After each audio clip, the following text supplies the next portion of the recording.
بسم الله الرحمن الرحیم. ملګرو السلام علیکم. د رحمان بابا یو درې شعرونه درته ویم او که په مطلب یې پوه نه شوئ نو د شعرونو نه پس د هغې مطلب هم درته بیانوم. چې توانګر د قناعت په خزانه شي، بل توانګر په جهان نشته، توانګر دا دی موړ به نشي په حرس بې قناعته، ای په تخت د اورنګزیب ناسته ګدایا.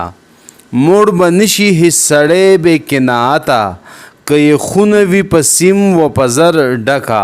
عبدالرحمن بابا فرمایي کم سړي له چې الله پاک څه شی نه ورکړي دي او دی په دې باندې صبر شکر او قناعت وکړي نو د ده نه زیات مالداره په دنیا کې بل یو سړی هم نشته. او کم سړي کې چې قناعت پیدا نشو او په ده کې حرص وي نو که دی د اورنګزیب بادشاه په تخت باندې هم کینی دی به د فقیر نه زیات اوږې وي. او که د یو سړي کور د سپینو زرو او د سرو زرو نه ډک شي خو که والده کې قناعت نوی نو دی به هیڅ کله موړ نشي او د نور دولت حاصلولو کوشش به کوي.